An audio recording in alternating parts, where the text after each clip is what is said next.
Bapak Ibu dan rekan-rekan sekalian, selamat datang di video pembelajaran mata kuliah Biologi Molekuler. Perkenalkan, saya Fiba Yulinda Cesa, S.Pharm M Biomed, selaku dosen pengampu di Program Studi Farmasi Universitas Majung.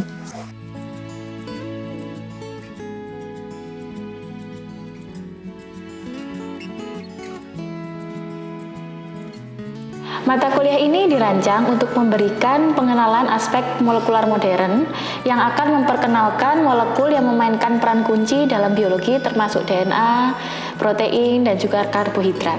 Kemudian menjelaskan fungsinya di dalam sel. Topik yang akan dibahas meliputi molekul yang terregulasi protein, kemudian enzim dan juga metabolisme, peran molekul dan sel dalam pengendalian pembelahan sel. Untuk topik bahasan yaitu overview sel, ruang lingkup biologi molekuler serta komponen materi genetik dan terminologi biologi molekuler, inflamasi dan injuri serta nekrosis dan apoptosis, regulasi ekspresi gen, splicing, modifikasi pasca translasi, kerusakan DNA dan perbaikan DNA, metode isolasi DNA, RNA dan protein, konsep mekanisme aksi obat yang berhubungan dengan biologi molekuler.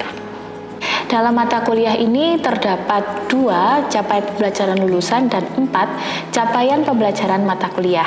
Untuk capaian pembelajaran lulusan untuk CPL 4 yakni menguasai konsep teoritis fundamental dalam ilmu biomedik yang mendukung pengembangan ilmu dan praktik kefarmasian.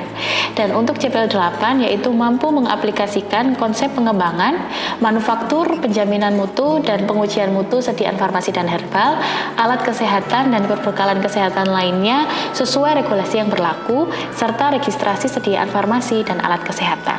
Sedangkan untuk capaian pembelajaran mata kuliah atau CPMK terdapat 4 CPMK diantaranya CPMK 1 yaitu mahasiswa mampu memahami dan menggunakan terminologi biologi molekuler, yang kedua CPMK kedua yaitu mahasiswa mampu menjelaskan konsep dasar molekular biologi dalam konteks biomedik, yang ketiga yaitu CPMK 3 mampu memahami dan menjelaskan metode yang digunakan dalam biologi molekuler, dan yang keempat untuk CPMK 4 yaitu mahasiswa mampu mengintegrasikan pengetahuan dasar yang diperoleh dengan aplikasinya di bidang kefarmasian.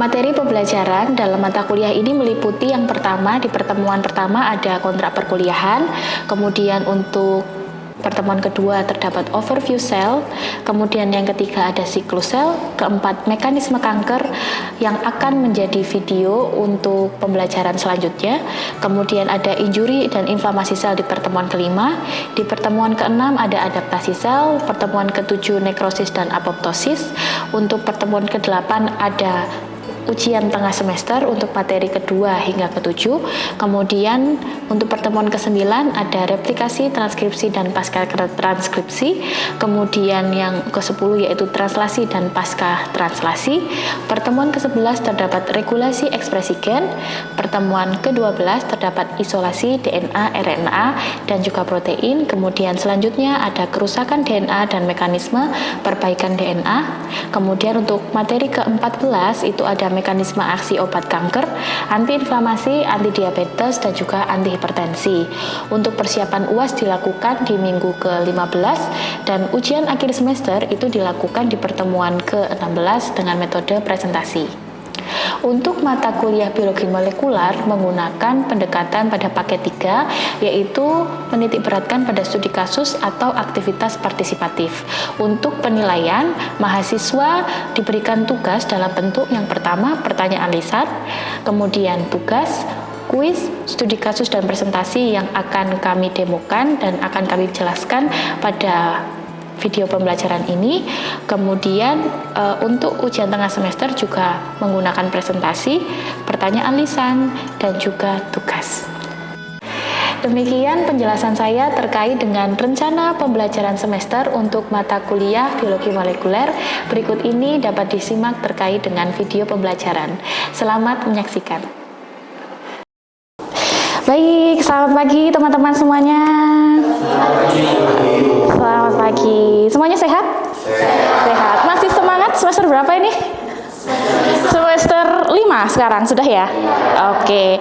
Nah, teman-teman, hari ini kita mau overview ya tentang materi apa kita hari ini? Hari ini kita akan mer-overview biologi molekuler dan studi kasus. Dan studi kasus. Oke.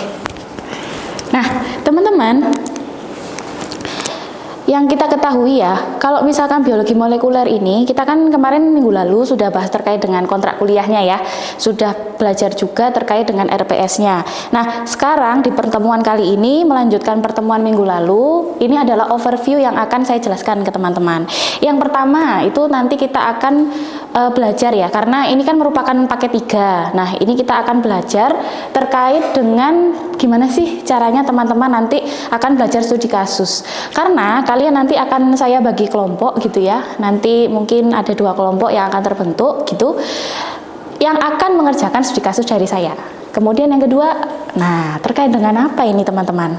Tentang siklus sel, Bu. Siklus sel. Masih ingat siklus sel itu apa? Agak lupa ya. Oke, mari kita review dulu bagaimana sih siklus sel itu dan mekanisme kanker. Nah, sekedar mengingatkan ya teman-teman, kita ini akan melakukan pembelajaran dengan paket 3, yaitu paketnya studi kasus. Otomatis itu akan banyak sekali aktivitas partisipatif, di mana aktivitas partisipatif yang kalian lihat di sini apa saja yang dinilai. Ada aktivitas partisipatif sebanyak 50%. Kemudian juga ada hasil proyek. Nah, ini kalau hasil proyek ini tidak dinilai ya, karena kita menitik beratkan kalau paket 3 itu adalah studi kasus. Kemudian ada kuis, tugas, dan UTS. Nah, itu adalah bagian untuk yang akan teman-teman kerjakan di pengelompokan setelah ini, seperti itu.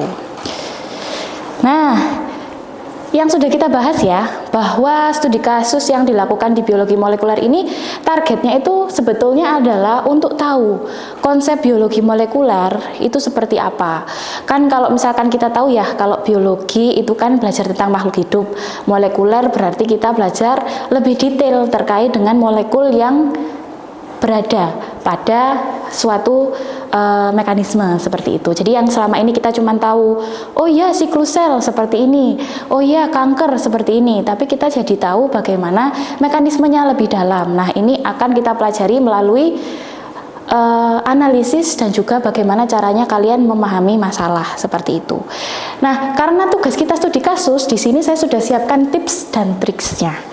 Ya, jadi tips dan triksnya itu yang pertama fokus pada kata kunci atau keyword.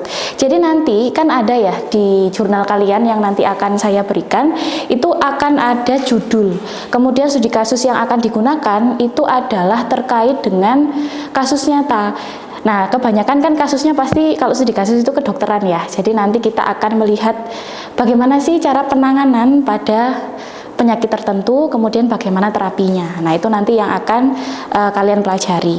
Kemudian yang kedua, pahami pokok bahasan utama tentu ya. Jadi dengan adanya kelompok, harapannya teman-teman akan lebih paham dan lebih bisa berdiskusi satu sama lain, seperti itu. Nah, karena jurnalnya yang digunakan adalah jurnal bahasa Inggris ya, dimana teman-teman itu selalu kayak, haduh, seperti itu ya. Nah, maka dari itu di sini saya ada sedikit quotes. Apapun itu pasti bisa asal berusaha ya, jadi pasti bisa ya. Tapi jangan khawatir, di sini saya sebagai fasilitator teman-teman. Jadi nanti teman-teman bisa berkonsultasi dengan saya supaya nanti pada saat pengerjaan juga tidak ada kekeliruan atau kesalahpahaman terkait topik besarnya seperti itu yang ada di RPS. Kemudian setelah itu jelaskan judul topik. Nah, yang saya sampaikan tadi bahwa sebetulnya kita juga perlu untuk mengetahui yang namanya kata kuncinya. Seperti itu ya. Nah, nanti akan kita bahas lebih lanjut. Kemudian yang paling penting kalau di jenis case study atau studi kasus itu adalah background. Biasanya background atau latar belakang itu teman-teman bisa lihat di bagian clinical image atau di nanti juga nggak selamanya clinical image gitu, nggak. Seperti gambaran kronologi sebenarnya pasiennya ini kenapa sih. Kemudian karena ini jurnal, pasti kan ada suatu hal baru yang disampaikan. Nah, maka dari itu karena ada hal baru, nah, kita juga harus melihat terkait dengan, oh ini kronologinya seperti ini, yang baru itu apa sih? Bisa jadi dari terapinya, bisa jadi dari penanganannya, seperti itu. Nah, ini adalah panduan pertanyaannya teman-teman. Jadi teman-teman nanti bisa lihat di sini ini apa aja. Mungkin saya akan mendekat ya di sebelah sini. Coba dibaca apa aja itu panduan pertanyaan yang harus kalian lakukan. Itu ada 5W1H. Ada apa? Pertama, what atau apa. Nah, itu berarti kalian cari apa? Kata kunci dari studi kasus. Kemudian yang kedua, mungkin bisa lebih agak keras ya suaranya. Apa? Yang kedua? Oke. Kalau who ini berarti siapa? Berarti apa yang akan kalian cari? Seperti usia, betul. Kemudian when? Kapan penyakit tersebut terjadi ya? Jadi bagaimana kronologinya seperti itu. Kemudian where? Where itu berarti apa? Di mana? Oke. Kemudian selanjutnya mengapa dan how. How itu bagaimana. Bagaimana itu berarti kalian harus ngapain? Bagaimana mekanisme kerjanya. Oke, berarti sudah paham ya. Ada yang mau ditanyain? Tidak ada ya, sudah jelas. Oke. Waktu presentasi hanya 10 menit seperti biasa ya, 10 menit aja. Kemudian semua anggota harus presentasi, tapi untuk kali ini nggak apa-apa, nanti perwakilan aja yang presentasi ya. Setelah ini akan dibagi menjadi kelompok kecil, jadi silahkan teman-teman berdiskusi dengan kelompoknya. Begitu. Ini tips presentasinya ya, jadi nanti pembukaannya ada 2 menit, intinya ada 7 menit, penutupnya juga 1 menit, jadi pas semuanya 3 menit. Nah, sebelum kita masuk materi, adakah yang mau ditanyakan terkait dengan tugasnya teman-teman? Belum ada ya? Oke, kalau gitu saya lanjut. Nah, ini tadi jurnal yang tadi ya, jadi kayak kita lihat bahwa studi kasus itu kan kita belajar untuk baca jurnal itu sebenarnya ngapain sih gitu ya. Nah, kita lihat di sini bahwa yang paling penting tadi itu apa? Coba saya mau minta tolong dong satu menjelaskan kalau misalkan kita mau mencari apa namanya, mencari suatu pendalaman materi, itu yang perlu dicari di judul ini apa? Coba siapa yang mau jawab? Silahkan. Jadi yang dicari itu kata kuncinya. Betul. Kalau di sini berarti kata kuncinya ada berapa? Kalau di situ kelihatannya ada 2. 2, betul. Apa sama apa? Tumor sama Nancy ya. Malignansi. Jadi ini apa namanya memang sudah di bold ya, sudah kelihatan. Ya, jadi itu adalah topiknya. Baik, terima kasih. Tolong siapa namanya? Kosuming ya? Kosuming. Oke, Kosuming minta tolong dibaca. Dari 2 ini berarti mekanisme apa yang nanti akan ada di how? Mekanisme kerja tumornya sama Mekanisme kerja tumor kah? Yang di atas ini? Coba dibaca lagi. mekanisme dari siklus selnya. Siklus sel dan juga kesalahan dari dalam sistem siklus. dalam sistem tersebut ya. Terima kasih. Oke, jadi yang dijelaskan Suming tadi benar ya. Jadi kalau misalkan kita lihat ada mekanisme siklus sel di mana kalau misalkan tumor itu kan awalnya kan dari sesuatu sel yang bermutasi, yang dia tuh salah, akhirnya dia jadi malignan. Nah, seperti apa sih itu? Makanya kita akan melihat dulu mekanismenya seperti apa. Masih ingat gambar ini? Masih ya? Kita coba lihat lagi ya, ini mungkin ada di semester sebelumnya. Kita ulang lagi terkait dengan, nah wes nih. Sel yang warna biru ini sel apa? Kira-kira yang sehat atau yang sakit? Yang sehat ya. Nah, sel yang sehat ini kan dia warna biru kan. Nah, kemudian ada satu tuh nyempil warna apa dia? Warna merah. Berarti dia kenapa? Jahat, betul. Dia jahat karena apa? Karena dia membawa penyakit. Membawa penyakit. Kenapa bisa? Karena apa?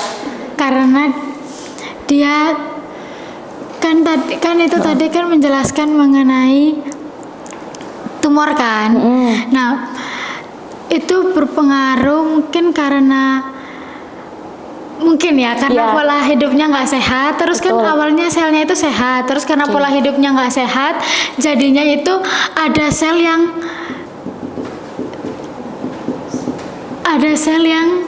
bermutasi. Begitu, Bu. Oke, betul.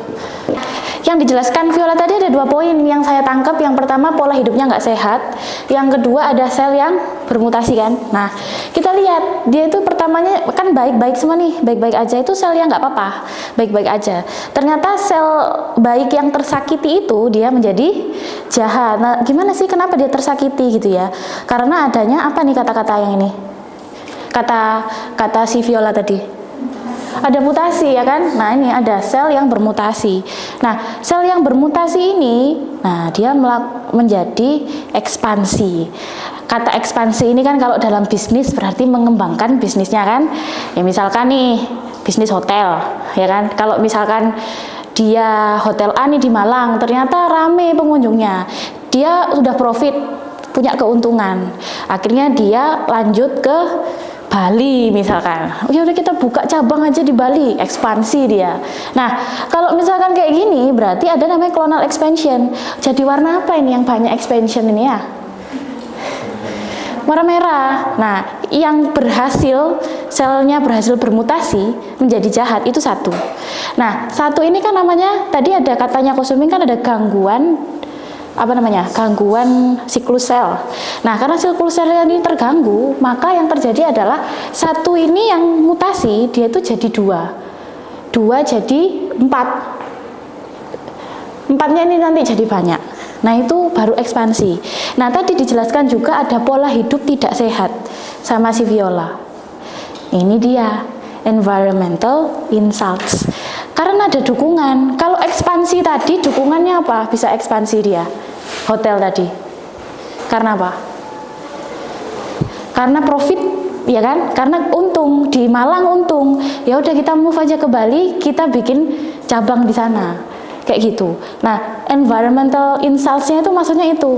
Kalau yang ini berarti pola hidup yang tidak sehat ini adalah environmental insults-nya dari kondisi yang ini. Karena dia udah nggak sehat. Wah, didukung, cocok dia sama kondisi yang tidak sehat. Akhirnya, jadilah dia premalignan dulu. Nah, setelah dia premalignan, nah kalian masih ingat gak ini apa nih? Coba tak zoom sebelah sini. Ini apa nih? Siapa ini? Sel T. Siapa sel T? Sel imun, ya kan? Nah, sel imun ini awalnya dia anteng aja. Kesini anteng aja dia, ya. Terus habis itu, begitu sampai clonal expansion, tambah maju dia. Loh, ada apa ini? Gitu kan? Nah, kemudian tambah maju lagi. Loh, udah di sini. Nah, sel imun kita itu dia sudah mengetahui sebetulnya siapa musuh, siapa yang enggak. Karena kan kita juga sudah tahu ya bahwa dia itu dilatih untuk mengenali musuh dan juga musuh dan lawan, apa sih? Musuh dan teman. Dia sudah tahu. Nah, ini sebenarnya dulunya teman, tapi ternyata dia udah enggak warna biru lagi, sudah jadi warna merah kan? Ya, maka dari itu akhirnya dia mencoba untuk melawan. Tugasnya sel imun itu kan bersih-bersih yang gak cocok sama tubuh kita kan ya. Nah, maka dari itu kalian bisa lihat di sini dia tambah deket sel T-nya itu berusaha untuk, atau sel imun lain ini itu berusaha untuk menghilangkan sel-sel ini. Tapi karena dia sudah masif itu artinya sudah tambah banyak. Nah, maka dari itu warnanya jadi lebih jahat lagi. Dia menjadi apa nih guys? Tumor.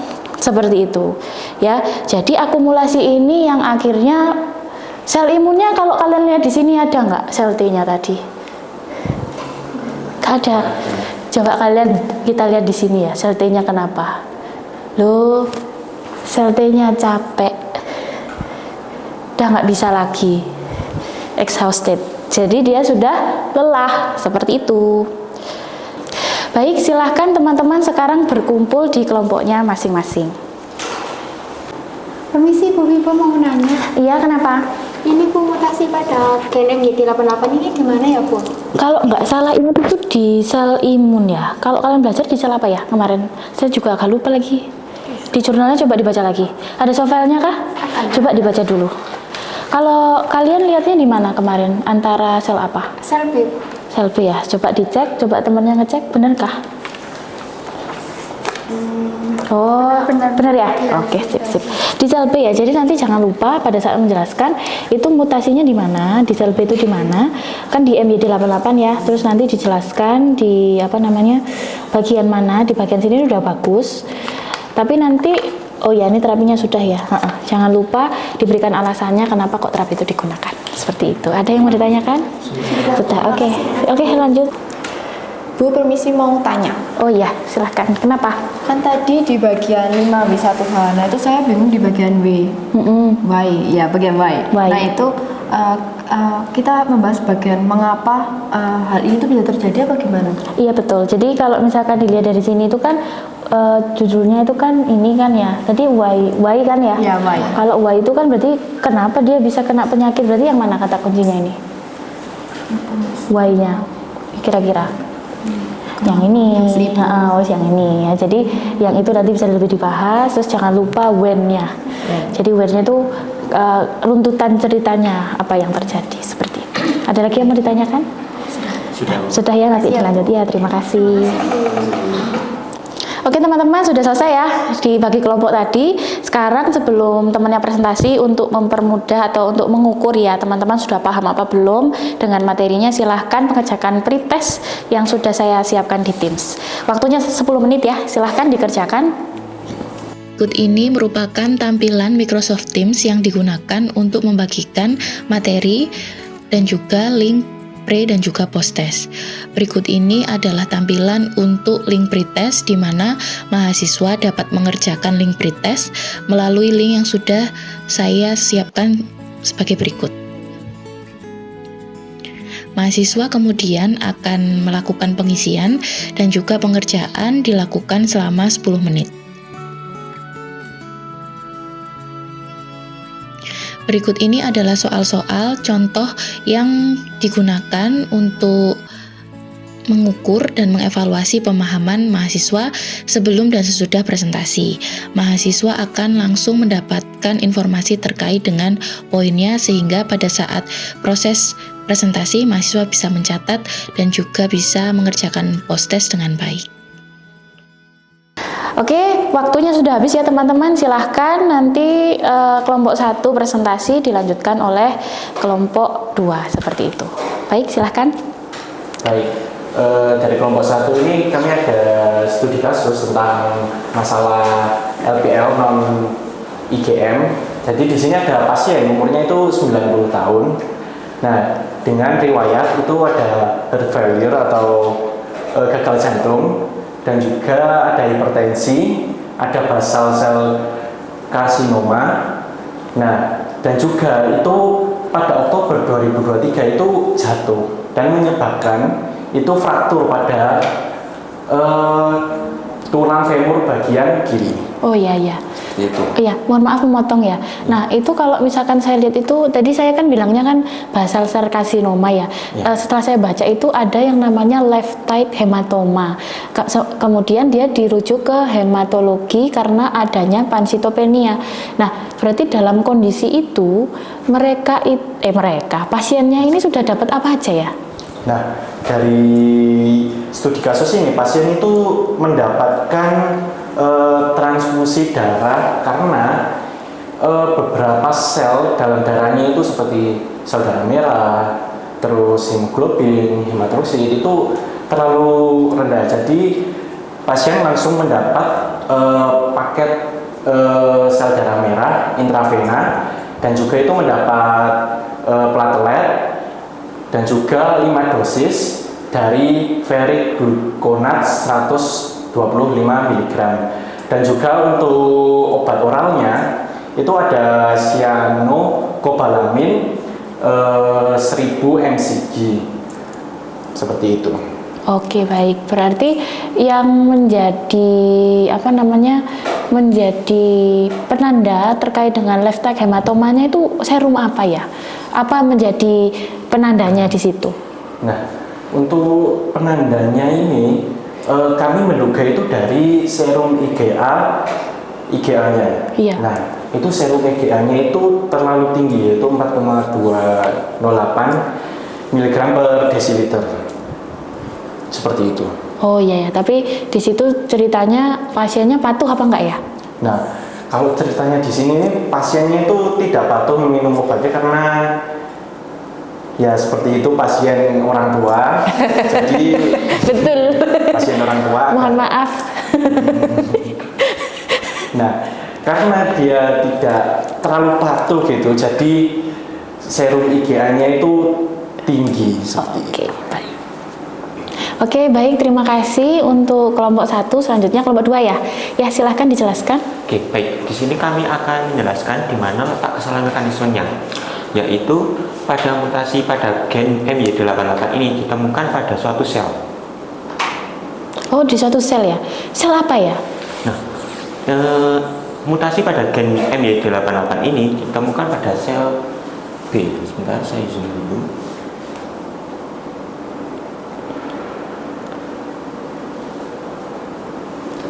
Nah, bisa terlihat pada di sini terdapat mutasi pada MYD88, tepatnya pada sel B, sehingga dia nanti itu akan menyebabkan tugas dari MYD88 sendiri itu akan mengaktifkan dari T sel sendiri, sehingga ketika MYD88 bermutasi, T sel ini dia itu tidak akan aktif, sehingga nanti terjadi peningkatan IgA seperti itu. Oh, baik. Mungkin agak koreksi sedikit ya. Tadi mungkin kalau sel T-nya kan tidak aktif. Tapi setelah saya baca itu apakah benar ya? Mungkin bisa dikecilin dulu. Kalau saya lihat di situ kan ada mutasi CXCR. Nah, itu di mana ya? Nah, untuk mutasi CXCR sendiri ini terletak pada sel B.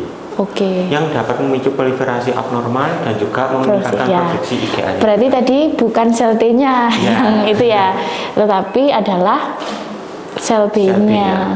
Jadi terjadi proliferasi abnormal tadi yang mana IgA-nya itu meningkat. Berarti kalau dihubungkan dari kasus yang tadi seperti apa ya kondisinya? Nah, kalau dari kasus yang tadi kita kan melihat bahwa pasien tadi itu tidak patuh. Ya.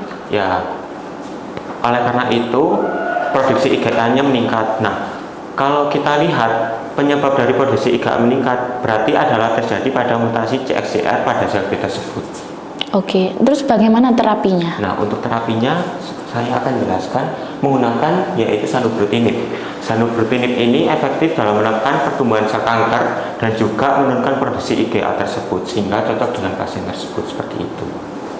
Oke, baik. Terima kasih. Terima kasih. Baik teman-teman, terima kasih ya untuk partisipasinya hari ini. Semoga ilmunya bermanfaat. Sebelum kita mengakhiri perkuliahan pada pagi hari ini, mungkin teman-teman boleh mengerjakan terlebih dahulu post-test yang sudah saya share di Teams ya. Silahkan dikerjakan, waktunya 10 menit. Baik, terima kasih sudah diisi semua teman-teman. Sudah ya, baik, terima kasih atas waktunya. Sebelum kita akhiri, marilah kita berdoa menurut agama dan keyakinan kita masing-masing. Berdoa dipersilahkan. Ya, berdoa dapat diakhiri. Terima kasih teman-teman. Selamat pagi. Demikianlah video pernyataan diri dosen dalam unjuk kerja Tridharma Perguruan Tinggi atau video PDD UKTPT saya. Terima kasih telah menyimak hingga akhir. Sampai jumpa dan terima kasih.